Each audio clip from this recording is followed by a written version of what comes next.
Hello friends, welcome back to our channel Padhle with sure. तो आज की इस वीडियो में हम लोग पढ़ेंगे class 8 history chapter 3 ruling the country side. Sorry.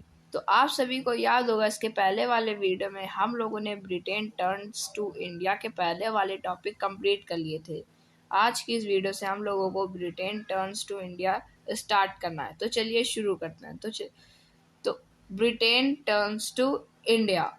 Faced with the rising demand for indigo in Europe, the company in India looked for ways to expand the area under indigo cultivation। तो क्या होता है कि जो demand थी Indigo की, ये इसको बढ़ते देखते हुए क्या कंपनी ने ये सोचा कि हम लोगों को ये जो कल्टीवेशन है इंडिगो का, इसे क्या एक्सपैंड करना चाहिए।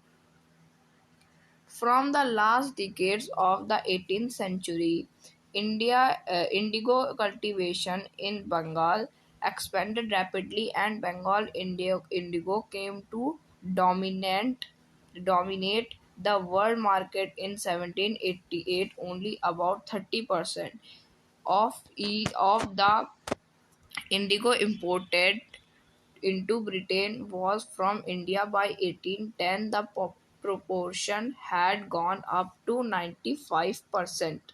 तो क्या होता है कि अब जो लास्ट 18 सेंचुरी में जब ये इंडिगो का कल्टीवेशन बंगाल में करा गया, बंगाल में एक्सपैंड करा गया रैपिडली, तो इससे क्या होता था कि अगर ये जो 1788 है, इसमें क्या जो इंडिया था वो खाली 30% ही क्या इंडिगो इम्पोर्टेड था, यानी कि इंडिगो वो खाली 30% ही वर्ल्ड का इम्पोर्ट कर पाता था। लेकिन 1810 में इतना इम्पोर्ट करा कि वो इंडिया इंडिया है वो इंडिगो का 95% का क्या बन गया है, उसका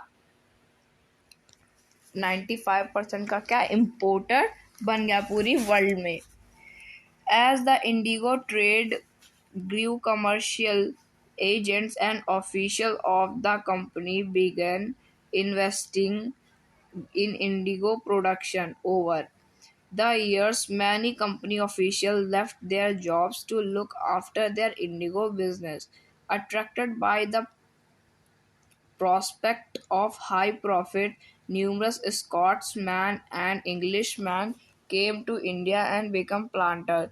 Those who had no money to produce indigo could get loan from the company and the banks that were coming up at that time. Sorry। तो क्या होता था कि जो इंडिगो का है उसका ट्रेड क्या बढ़ने लगा, जिसकी वजह से जो कमर्शियल एजेंट्स थे और जो ऑफिशियल्स थे कंपनी के, वो सब क्या इंडिगो प्रोडक्शन में क्या इन्वेस्ट करने लगे। और इसी के साथ क्या होने लगा कि जो ऑफिशियल्स थे कंपनी के, उन्होंने क्या अपनी नौकरी छोड़ दी और इंडिगो का क्या बिजनेस खोल दिया। क्यों खोला? क्योंकि वो अट्रैक्ट हो रहे थे इंडिगो बिजनेस की तरफ। क्यों हो रहे थे? क्योंकि देखिए, अगर वो जॉब कर रहे हैं तो अगर सपोज उनकी सैलरी 5 रुपए है तो उनको क्या 5 ही रुपए मिलेगा, चाहे वो जितना काम कर ले।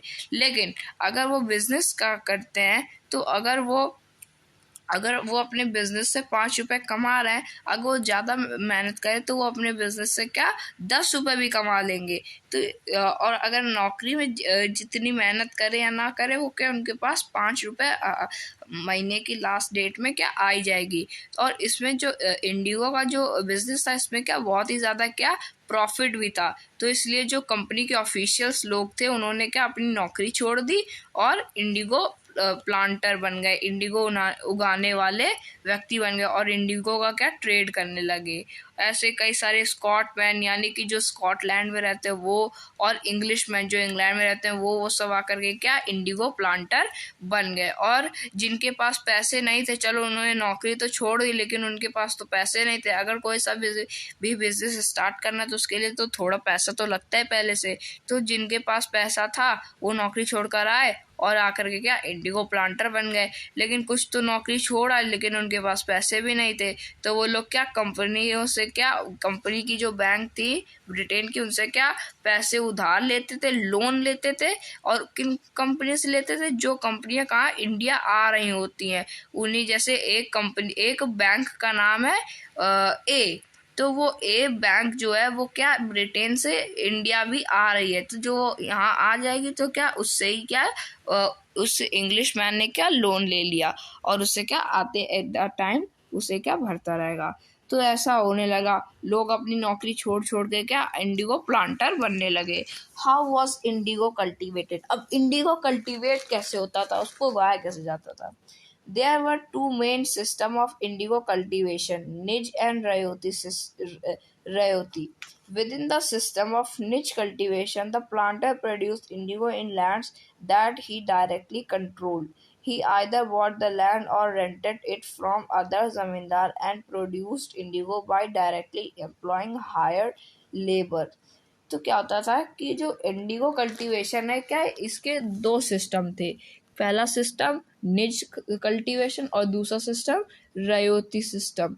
तो जो निज सिस्टम था इसमें क्या होता था कि जो प्लांटर्स हैं वो क्या उनकी खुद की लैंड होती थी और उस लैंड में जो भी वो उगाते थे उनमें क्या उनका डायरेक्टली कंट्रोल होता था और उन्हें क्या किसी से खरीदने और रेंट में लेने की भी दिक्कत नहीं थी, ज़मींदारों से लेने की भी ज़रूरत नहीं थी और वो क्या अपने क्या जो एम्प्लॉय उन्हें हायर करके, जो लेबर उनको हायर करके अपना क्या काम करवा सकते थे। The problem with niche cultivation. The planter found it difficulty to expand the area under niche cultivation. Indigo could be cultivated only a fertile land, and these were all already densely populated. Only small plots scattered over the landscape could be acquired. Planters needed large areas in compact blocks to cultivate indigo in plantation. Where could they get such land from? They attempt to lease in the land around the indigo factory and evict the peasants from the area.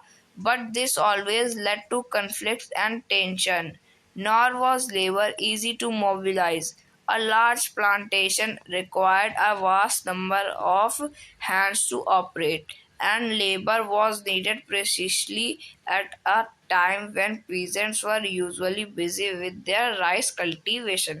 तो क्या होता था कि the problem with निज cultivation, तो जो निज cultivation था इसके साथ प्रॉब्लम क्या थी? तो इससे क्या होता था कि जो प्लांटर्स थे जिनको क्या डिफिकल्टी हो रही थी अपना ये जो निज कल्टीवेशन है इसको एक्सपेंड करने के लिए, उन्होंने क्या कहा जो इंडिगो है उसे क्या हम लोगों को क्या खाली एक उससे हम लोगों को फर्टाइल लैंड में ही क्या कल्टीवेट करना चाहिए और जितनी भी फर्टाइल लैंड थी वो क्या डेंसली पॉपुलेटेड थी, वहाँ पे खूब सारे लोग रहते थे और खाली स्मॉल प्लॉट ही क्या बचे थे, लेकिन वो क्या स्कैटर्ड थे। स्कैटर्ड मतलब कि जैसे एक प्लॉट इधर है तो दो प्लॉट एक दो घर छोड़ के इधर है, फिर दूसरा इधर है, तीसरा इधर है, यानी एक जगह ज़मीन नहीं थी, खाली अलग अलग जगह क्या खाली जगह पड़ी हुई थी। और जो प्लांटर्स हैं उनको क्या नई मतलब कि ज़्यादा जगह चाहिए होती है और कॉम्पैक्ट ब्लॉक चाहिए होता है ताकि ये इंडिगो प्लांटेशन कर सके, लेकिन ऐसा भी इनको क्या मिल नहीं रहा था। तो इन लोगों ने क्या अटेम्प्ट करा कि जो लैंड उसे लीज में ले ले और जो फैक्ट्रियाँ और फिर क्या होता था कि फैक्ट्री इनको लैंड में ले ले, अगर ये सब ना कर पाए तो इनकी जो लैंड है वो क्या इविक्ट हो जाए। इविक्ट मतलब कि ले जाए, मतलब कि हमेशा इनके हाथ से चली जाएगी और ऐसा हर बार क्या कन्फ्लिक्ट और टेंशन में ही क्या कन्वर्ट होता रहा, यानी कि ऐसा जब भी हुआ तो क्या टेंशन हुई और क्या कन्फ्लिक्ट यानी वाद विवाद हुआ। Nor was labour easy to mobilise, और जो लेबर है इन्हें भी क्या मोबिलाइज करना आसान नहीं था। और जो लार्ज प्लांटेशन थी जो कि एक वास्ट नंबर ऑफ हैंड्स को ऑपरेट करने की वो क्या रिक्वायर्ड करनी थी, और जो लेबर है वो क्या वो बहुत ही ज़्यादा नीडेड थे और पीजेंट जो थे वो बहुत ही ज़्यादा बिजी थे तब किसमें राइस कल्टीवेशन में। तो जो ये सब इंग्लिश मैन है इनको तो ये सब आता नहीं होगा, खेती वेती करना आता तो होगा लेकिन इंडिया के क्लाइमेट के अनुसार नहीं आता होगा, तो उनको क्या तो और यहाँ के जो पीजेंट्स है उनसे करवाना पड़ेगा, लेकिन यहाँ के पीजेंट्स तब क्या राइस कल्टीवेशन में क्या बिजी थे। Niche cultivation on large scale also required many plows and bullocks. 1 vega of indigo cultivation required 2 plows. This means that a planter with 1,000 vegas would need 2,000 plows. Investing one purchase and maintenance of plows was a big problem, nor could supplies be easily got from the peasants, since their plows and bullocks were busy on their rice fields again, exactly at the time that the indigo planter needed them. Till the late 19th century, planters were therefore uh, reluctant to expand the area under niche cultivation. Less than 25% of the land producing indigo was under this system. The rest was under an alternative mode of cultivation, the Rayoti system. तो क्या होता था कि ये जो निच cultivation है इसे कि हम लोगों को लार्ज स्केल में करना पड़ता था, और एक जो बीघा है, एक बीघा में हमें क्या 2 प्लोस की रिक्वायरमेंट पड़ती है, यानी कि अगर किसी के पास 1 बीघा है तो उसे 2 हल की ज़रूरत पड़ेगी।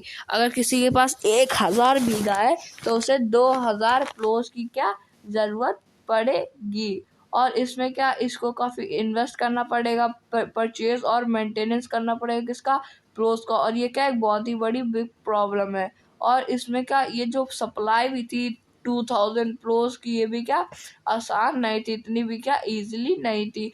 और ये जो इंडिगो प्लांटर है इनको क्या इतनी नीड भी नहीं थी, क्योंकि वो तब राइस कल्टीवेशन में लगे हुए थे। और तभी जो लेट 19th सेंचुरी है, इसमें क्या होता था, लेट 19th सेंचुरी में जो प्लांटर्स है वो क्या वो नीच कल्टीवेशन से ऐड करके लेस देन 25% प्रोड्यूसर इनके अंडर दिस सिस्टम, मतलब कि जो नीच कल्टीवेशन थे उसमें क्या जो 25% से लेस देन पीपल क्या उस नीच सिस्टम से हट करके जो रयोती सिस्टम है इसमें आकर के क्या अल्टरनेटिव मोड ऑफ कल्टीवेशन करने लगे।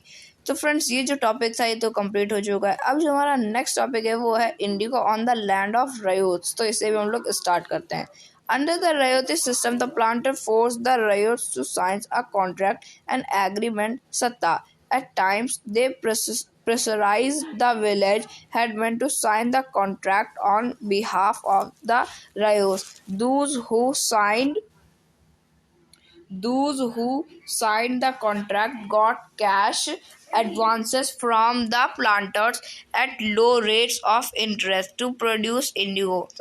But the loan committed the Rayos to cultivating indigo and on at least 25% of the area under his holding. The planter provided the seeds and the drill while the cultivators prepared the soil, sowed the seeds and looked after the crop. तो क्या होता था कि जो रयोती system है इसके अंदर जो प्लांटर्स है उनको क्या फोर्स करा जाता था, जो रियोर्स है उनको फोर्स करा जाता था कि एक टाइप का एग्रीमेंट है उसमें साइन करो, उसे क्या सत्ता कहते थे।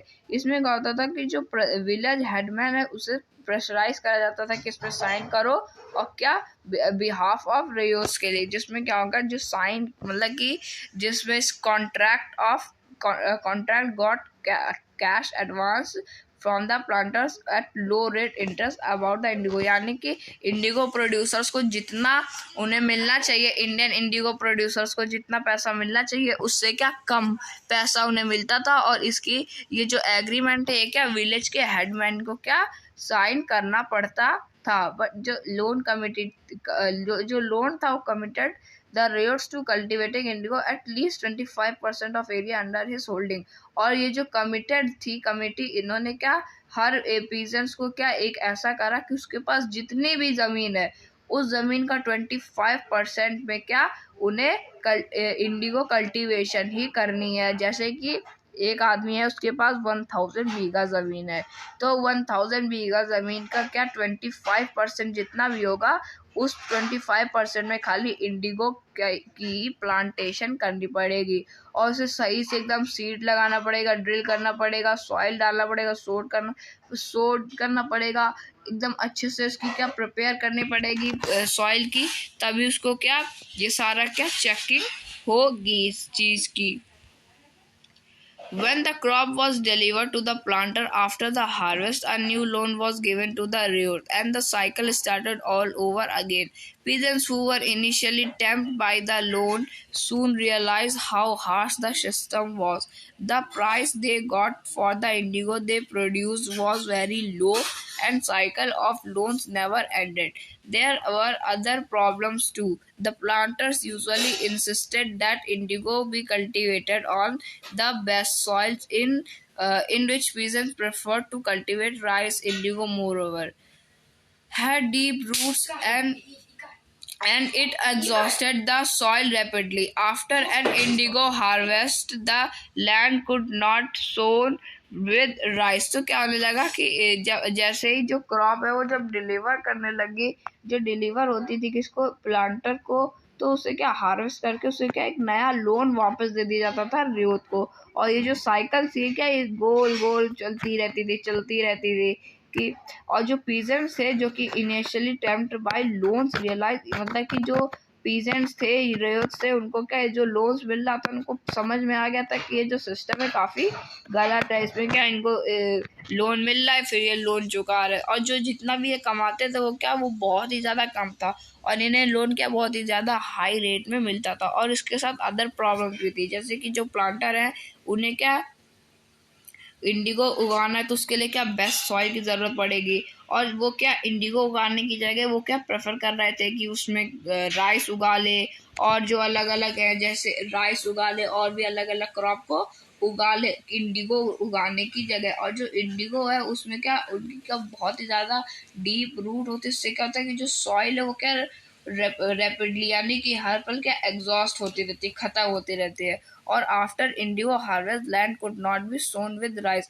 और इंडिगो की हार्वेस्टिंग के बाद, इंडिगो की कटाई के बाद जब इंडिगो की फसल काटी जाती है उसे हार्वेस्ट कहते हैं, तो जो फसल है उसको कटने के बाद उसमें फिर क्या हम लोग वो जो राइस है वो क्या फिर से नहीं उगा सकते, तो इसलिए क्या ये वाली भी प्रॉब्लम उनके साथ थी।